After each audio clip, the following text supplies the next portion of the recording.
Dai sai geda puku muso fukudane hibu nyurai kyu kodo shoshujo. Grands et merveilleux sont les vêtements de l'éveil, sans forme et pourtant recouvrant toutes choses. Je déplie ainsi l'enseignement du Bouddha pour sauver tous les êtres. Grands et merveilleux sont les vêtements de l'éveil, sans forme et pourtant recouvrant toutes choses. Je déplie ainsi l'enseignement du Bouddha pour sauver tous les êtres.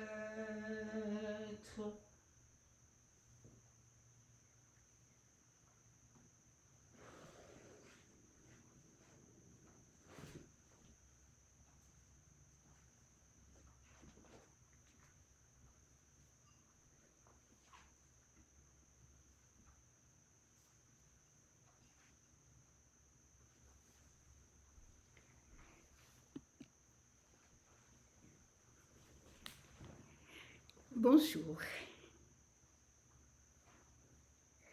Donc aujourd'hui, je propose, avant de reprendre le retour au silence de Katagiri Roshi, je propose un petit crochet par le silence en Chine, dans le Chan chinois, l'ancêtre du zen japonais.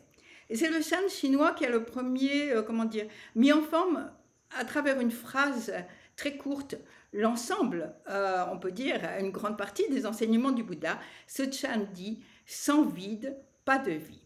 Donc voici deux exemples du silence à travers le Chan. Quand toute parole est oubliée dans le silence, vous apparaissez devant vous-même avec netteté. Réalisant cela, les limites du temps s'effacent et dans ce moment, tout vient à la vie. On remonte de quelques siècles. On est au VIe siècle. On est dans la capitale. Et dans la capitale, il n'est question que de ce moine indien, bouddhiste, qui vient d'arriver. Alors, c'est Bodhidharma, Bodai Dharma pour le Japon.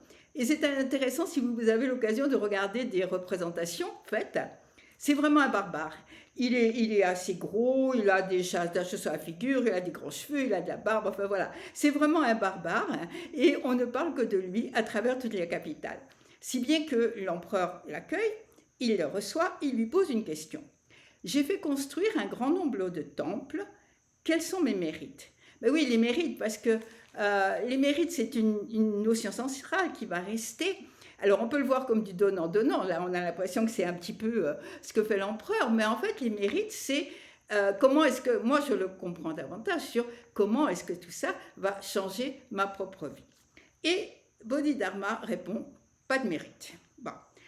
Et l'empereur s'exclame, ce sont pourtant là des actes sacrés, rien de sacré, répond Bodhidharma. L'empereur, énervé, s'exclame, mais enfin, qui est cette personne devant moi? Et Bodhidharma répond, je ne sais pas. Et aux grandes dames de la cour, il se lève, il sort, et il est dit, dans le mythe ou dans l'histoire ou la légende, comme on veut, qu'il part dans le nord de la Chine pour Shaolin, où il va entrer dans une caverne, où il va rester en zazen pendant, je ne sais plus, 9 ans. Voilà, en silence. On continue. Dans cette Chine confucéenne, où tout est très minutieusement codifié, les ermites du Tao, on connaît le Tao, la voie, sont des mi-alchimistes, mi-magiciens, et ils recherchent surtout la prolongation de la vie. Et là, le Chan va joyeusement bousculer toutes les traditions, et il va poser la question essentielle, qui suis-je? Il va mettre l'accent sur le silence et sur l'absolu. Et la possibilité et même la nécessité pour chacun de réaliser, toujours au double sens de comprendre et de faire apparaître sa nature véritable. Véritable en ce qu'elle dépasse la forme et le temporel pour nous ramener à ce dont on a souvent parlé, notre esprit merveilleux. Donc quel est donc cet esprit? On va essayer d'effleurer, mais seulement effleurer une réponse en oubliant un instant notre conception occidentale du mot esprit. C'est le mot Chine. Dans son écriture chinoise. Il y a 4, alors je ne l'ai pas là sous les mains, mais voilà, il y a un coup de poisson, un creux comme ça, et 2 coups de pinceau ici. Ça signifie le cœur organe. Et ces vaisseaux, un là, 2 là, en laissant le cœur, ce demi-cercle presque, en laissant le cœur, le centre du signe, vide.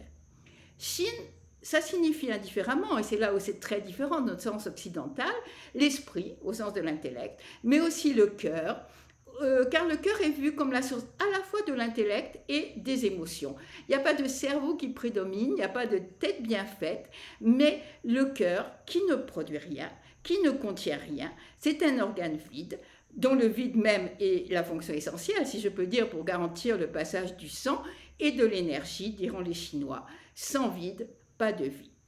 Donc 5 siècles après Bodhidharma, voilà le moine Guanxi, le moine du Chan. Son ton est plus polissé, je dois dire, et la forme plus élaborée. C'est la floraison du Chan à l'époque de la dynastie Tang. Il s'agit toujours de revenir à l'expression de notre nature vraie, à l'éveil qui nous éveille, littéralement, comme au sortir d'un rêve, dans ce moment où tout vient à la vie. Spontanéité du Chan, de ce cœur-esprit immergé dans le moment présent. Et puisque cette nature lumineuse est déjà présente en nous, et mieux elle est, nous, un seul instant suffit pour la faire apparaître, universelle et vide. Vide, car n'étant liée à aucune forme, elle peut accueillir toutes les formes, que ce soit être humain, rocher, pin, fleur, nuage et étoile. Voici le texte du poème de Guanxi. Quand toute parole est oubliée dans le silence, vous apparaissez devant vous-même avec netteté. Réalisant cela, les limites du temps s'effacent et dans ce moment, tout vient à la vie. Cet esprit merveilleux brille, pur et rare, comme un quartier de lune, comme une rivière d'étoiles, comme les pins recouverts de neige et les nuages qui enveloppent les cimes. Irradiant son halo lumineux, lumière dans l'obscurité, il semble le rêve de l'alouette qui vole dans l'espace sans limite, il semble l'étang immobile d'un automne lumineux. Le temps, insaisissable, se dissout, inutile, et on ne discerne plus rien. Dans cette lumière, tous les efforts s'oublient. Quel est le lieu de cette splendeur où lumière et clarté écartent toute confusion? Seul ce silence est l'enseignement ultime. Seule cette lumière est la réponse universelle, la réponse sans effort, l'enseignement sans mots. Alors le Chan demande quel est le lieu de cette splendeur. Seul répondra le vrai silence, éclair d'intuition au-delà des mots et du silence. Ce qui évitera au Chan de tomber dans une forme d'enfermement, dans ce silence, de stérilité en quelque sorte, dans une intériorité mal comprise, ça va être des phrases comme la suivante: un jour sans travail, un jour sans manger. Voilà, telle fut la règle des monastères. Donc les moines du Chan accompagnent, si je peux dire, ce silence, labourant, récoltant, maître et disciple travaillant ensemble au coude à coude, interrompu parfois par une question saugrenue ou un coup de bâton. Bon. C'est une vision, je pense, un petit peu mythique, un petit peu idyllique. Mais il n'empêche que cela nous donne l'idée qui va être abondamment reprise par Maître Dogen. Partout est exactement l'endroit juste. Que ce soit repiquage du riz, nettoyage de la cuisine ou quelle que soit, bien sûr, la méditation, partout est exactement l'endroit juste pour que ce silence apparaisse et que notre véritable nature, notre nature profonde puisse apparaître.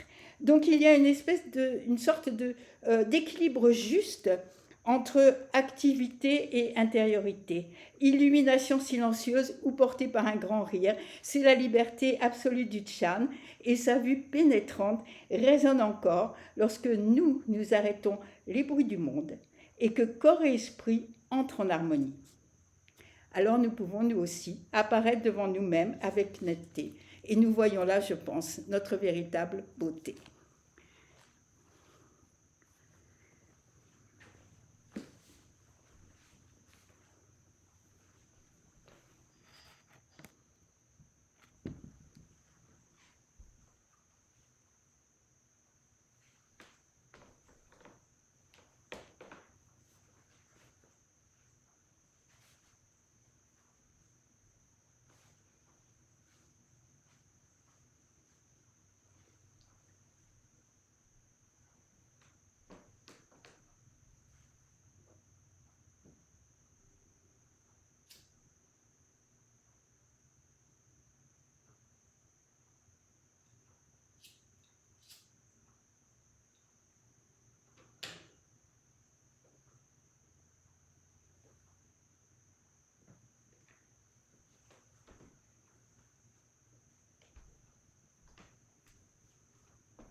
par le vœu de sauver tous les êtres, j'irai toujours trouver refuge dans le Bouddha, le Dharma, la Sangha, jusqu'à ce que je parvienne à l'éveil parfait.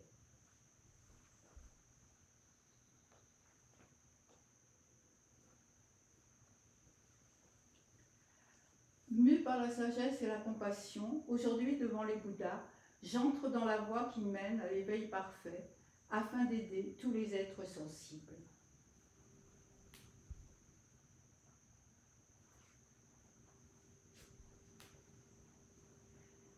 Tant que demeurera l'espace, tant que demeureront les êtres sensibles, puissions-nous nous aussi demeurer, afin de soulager les malheurs du monde.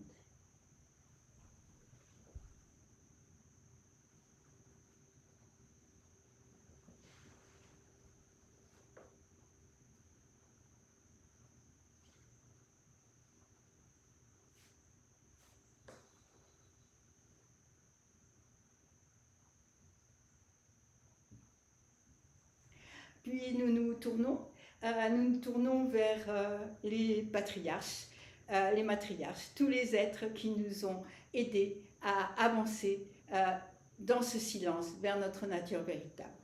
Kisawa Roshi-sama, Minpo Iyan Daiwasho, Niwazenji-sama, Zuigaku Renpo Daiwasho, Noiri Roshi-sama, Hakusan Kojun Daiwasho, Moriyama Roshi-sama, Horin Daigyo Daiwasho, Horin Daigyo Daiwasho, Horin Daigyo Daiwasho.